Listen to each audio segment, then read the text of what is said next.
नमस्कार। प्रस्तुत है आज का चिंतन। किसी समय मुनि, मनीष और दार्शनिक समाज के सर्वोच्च वर्ग में गिने जाते थे। दार्शनिक शास्त्र रचते थे और सामयिक समस्याओं के समाधान प्रस्तुत करते थे। प्रवचन के लिए व्यास पीठों पर उन्हीं का अधिकार था। राजा से लेकर रंक तक उनकी असामान्य मान्यता थी। आज भी यह वर्ग लेखकों, कवियों, कलाकारों, पत्रकारों के रूप में है तो सही, पर अपनी गरिमा गंवा बैठा है। उसका अपना न तो स्तर है न लक्ष्य। इनमें से अधिकांश को धनाध्यक्षों की सेवा में चारणों की तरह निरत रहना पड़ता है।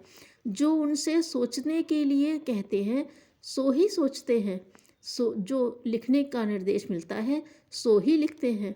चूंकि प्रेस प्रकाशन एक व्यवसाय बन गया है और व्यवसाय सदा धनिक चलाते हैं, जो संचालक हैं उसी की नीति भी चलेगी।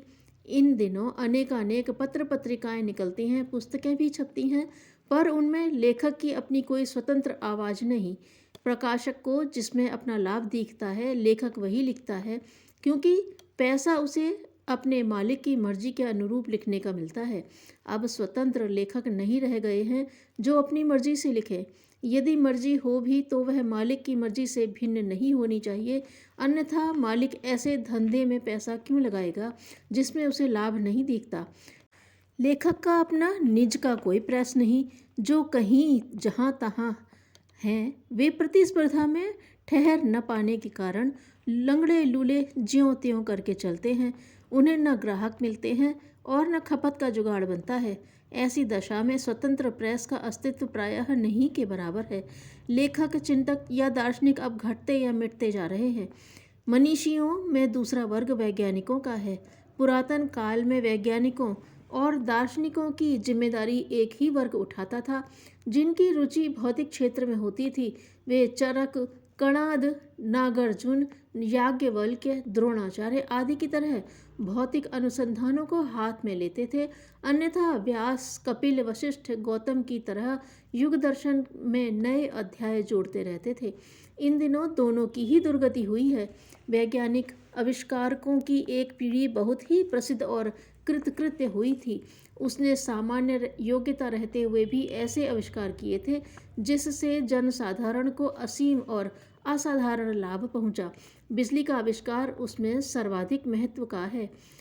अब वह मनुष्य जीवन का अविच्छिन्न अंग है। इसके बाद वाहनों का नंबर आता है। साइकिल से लेकर रेल, मोटर, जलयान, वायुयान इसी स्तर के हैं, जिन्होंने लंबी यात्राएं सरल बना दी। भार वाहन का खर्च भी बहुत कम कर दिया। फलतः व्यापार तेजी से पनपने लगे। टेलीविज़न, रेडियो, टेलीफोन की उपयोगिता ऐसी ही है। एक युग था जब मनुष्य जीवन की आवश्यकताओं को पूरा करने में वैज्ञानिकों ने अपने आविष्कारों से असाधारण सेवा की सहायता की।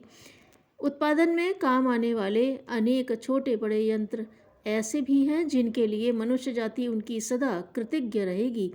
कोल्हू, चक्की, पंप आदि की गणना ऐसे ही संयंत्रों में होती है, किंतु वह वर्ग भी अपनी गरिमा दार्शनिकों की तरह अक्षुण्ण बनाए न रह सका। आविष्कारकों का अपना कोई उत्पादन क्षेत्र न था। उन्हें उत्पादक धनाध्यक्षों के लिए काम करने के लिए बाध्य होना पड़ा। बात यहीं से गड़बड़ी की आरंभ होती है। फिल्म उद्योग लोक शिक्षण का एक उपयोगी माध्यम हो सकता था, पर उसके उत्पादनों को देखकर दुख होता है। प्रेस भी एक अनूठी शक्ति है, पर उस क्षेत्र में भी काम का कम और बेकार का अधिक छपता है। फिल्म दर्शक और साहित्य पाठक अंततः इस नतीजे पर पहुंचते हैं कि कहीं इनसे दूर रहते तो भ्रम जंजाल से बचकर कहीं अधिक नफे में रहते। इन दिनों प्रायः 50,000 ऊंची श्रेणी के वैज्ञानिक मात्र युद्ध आयुध बनाने की नई नई विधियां खोजने में निरत हैं। उन्हें इसके लिए पूरा सम्मान और पूरा पैसा दिया जा रहा है। इतना वे अन्यत्र कहीं नहीं पा सकते। इसलिए मौलिक चिंतन के सुनियोजन का रास्ता ही बंद है। सरलता और सुख सुविधा हर किसी को प्रिय लगती है, चाहे दार्शनिक हो या वैज्ञानिक। स्थिति को देखते हुए यह भी कहा जा सकता है कि दोनों ही क्षेत्रों में मौलिक विचारिकता समाप्त प्राय हो गई। दोनों को ही अपने मालिकों के लिए, धनाध्यक्षों के लिए काम करना पड़ रहा है। यह दुर्भाग्यपूर्ण दुर्गति है। इससे उबरा कैसे जाए, कौन उबारे। वैज्ञानिकों के लिए कुटीर उद्योग से संबंधित अगणित यंत्र ऐसे बनाने के लिए पड़े हैं जिन्हें बनाया जा सके तो असंख्यों को बेकारी से त्राण पाने का अवसर मिले और अभावजन कठिनाइयों से पीछा छूटे। शिकायतें कौन किसकी करे, पर गुंजाइश इस बात की पूरी पूरी है कि देश को कुटीर उद्योग स्तर पर योजनाबद्ध ढंग से खड़ा किया जाए। यूँ चलने को तो यह सब कुछ अभी भी चल रहा है, पर उसे अपर्याप्त और असंतोषजनक ही कहा जा सकता है। जापान जैसी लगन हमारे वैज्ञानिकों, निर्माताओं, उपभोक्ताओं को लगी होती तो अपने देश के मनीषी ही इस क्षेत्र में चमत्कार करके दिखा सकते थे, पर बने कैसे, जबकि सबको अधिक कमाने की हाथों हाथ सुविधा समेटने की पड़ी है। प्रतिभाएं विदेशों को पूंजीवादी राष्ट्रों की ओर भागती चली जा रही हैं। कुटीर उद्योग जहां भी चल रहे हैं घाटा दे रहे हैं, जिन्होंने पैर बढ़ाया उनका जोश ठंडा कर रहे हैं। यही बात दार्शनिकों, मनीषियों के संबंध में भी है। अब उन मनीषियों की पीढ़ी मिटती चली जा रही है जो जन सामान्यों पर सामयिक, व्यवहारिक एवं तथ्यपूर्ण प्रस्तुतिकरण अपना कर्तव्य समझते हैं। अब वे कार्ल मार्क्स कहाँ हैं जो 17 वर्ष की निरंतर परिश्रम साधना कर एक ग्रंथ लिखें।